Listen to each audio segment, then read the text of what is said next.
Well folks, here it is 10 days after I left for Nebraska turkey hunting, and I'm back in Iowa.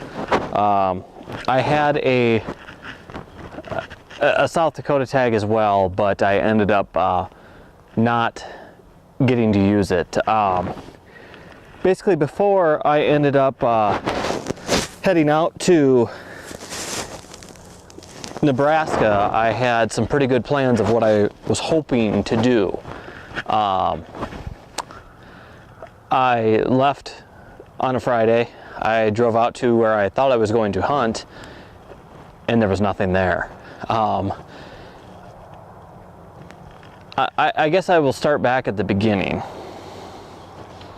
I finally talked myself into going and hunting merriam's turkeys. It's been on my list for a long time that I've wanted to kill a merriam's. I don't know what it is about the birds, I just love the look of them, so I wanted to kill one really bad.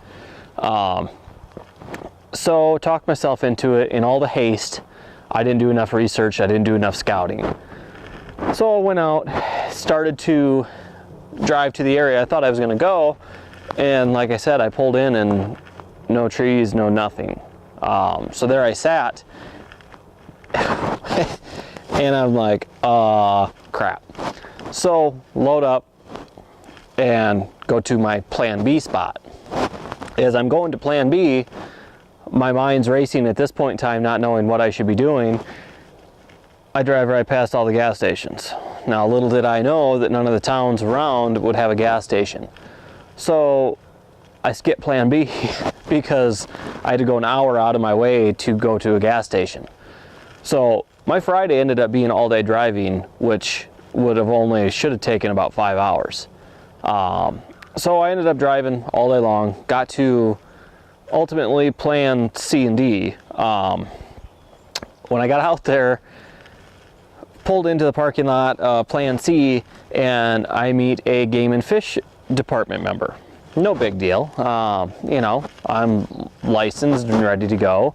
So sitting there talking back and forth, they're like, yeah, this area's got tons of turkeys. Perfect. That's what I like to hear. So the next morning, I'm using that as my scouting. I don't hear a single bird gobble. None.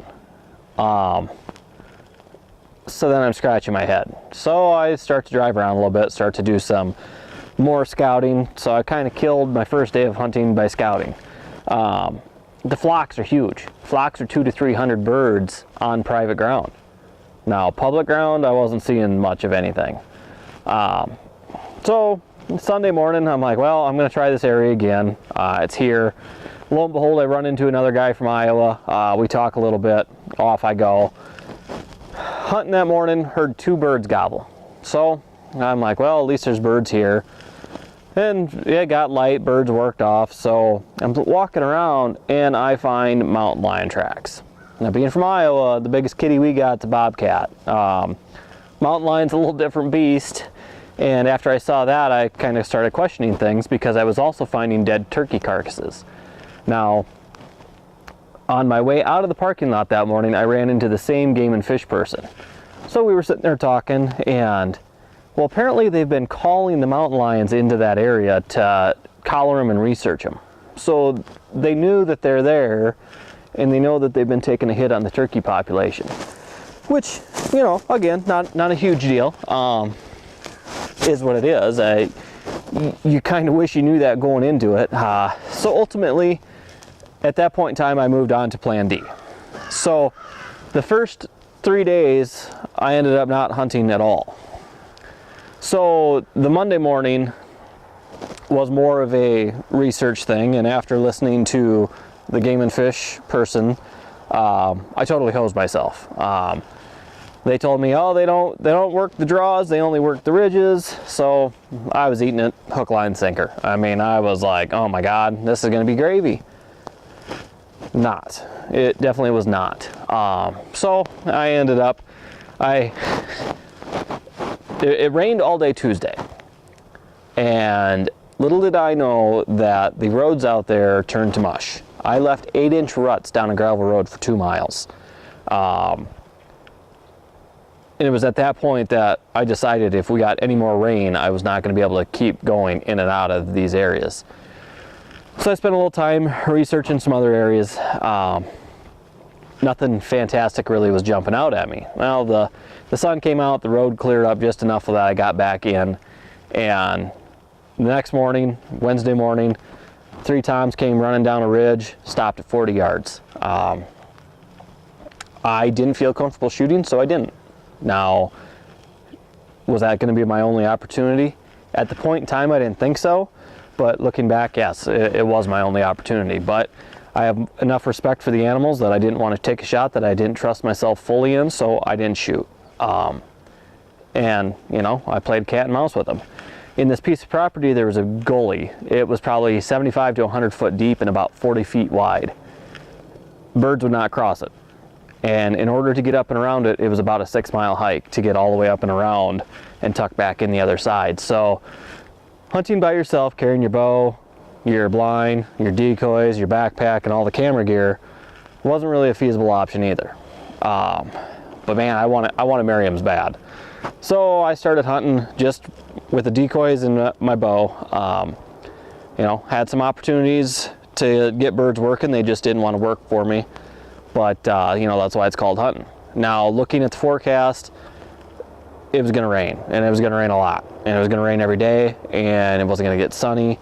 You know, about putting my pickup in the ditch wasn't worth trying to go back out and get out after them. And on that note, I ended up pulling the plug and coming home. I've got a lot of things going on here, and I can go back to work and save vacation. Now, I don't have to hunt as far away as I had been, so that's a plus for me. You know, I can drive 3 hours. I can be across the border. So my tags are good for 2 months yet. So I'm not worried about that at all. In fact, it kind of excites me, because then as long as I can find areas closer to home, then I can maybe do it more often and hopefully be successful. You know, that being said, coming home, saving vacation is going to turn out really good, because there's a possibility of an elk hunt this fall that we didn't think was going to be there. The only reason I went 2 weeks of turkey hunting was because of that. We thought for sure that we weren't going to have any chances at tags, and now we do. So with that being said, more than likely in this September, you're going to be seeing us out hoofing it in the woods after elk. Biggest challenges of the whole entire trip, I think, mainly not knowing the area for myself. Like I said, I basically, you know, pulled into the first one, get punched in the mouth. Crap, what do? There's no woods here. The places out there too, they had a wildfire back in 2012. Now, they're just devastated. Coming back, I saw a billboard that said only you can prevent forest fires, and wildfires in general too. But the big thing about that is that's ultimately true. I pulled into a campground one night, and there was a fire going and no one around it at all. You know, I mean, something like that happens and it's over. I mean, the one piece I was hunting, you know, the one side of the ridge was completely burnt, and the other side had about 25 trees the way it seemed. So it's a huge game changer out there when you're trying to hunt and not knowing the areas. I mean, you can look at Google Earth all you want, but until you get there and see new updated photos or, you know, anything to that nature, you just don't know. I'll be back, and I'm not too worried about it, but I did take quite a few photos, so there'll be a lot of photos coming up. I'll do a photo blog about it and kind of go from there. We're going to start changing gears and get ready for the Iowa turkey season first before I head back out west, but hopefully when I go back west, I'll have a little bit more of a team with me, because it is tough hunting by yourself. And you know, if it wasn't for all the rain in the forecast, I'd still be there, but I just can't chance ruining a camera or anything to that nature. So you know, hopefully I'll go back out and find more antlers. I did end up finding one in Nebraska, actually, after about 8 miles of walking. I didn't think an antler existed out in that state, but I found a small little whitetail antler, so I was tickled pink with that. You know, it's just how it goes, I guess. So hopefully we'll be bringing you some Iowa turkey updates. The whole team's looking forward to getting out into the woods, and then hopefully we start with food plots shortly after that. You know, Whitetail Institute's been a big proponent for us.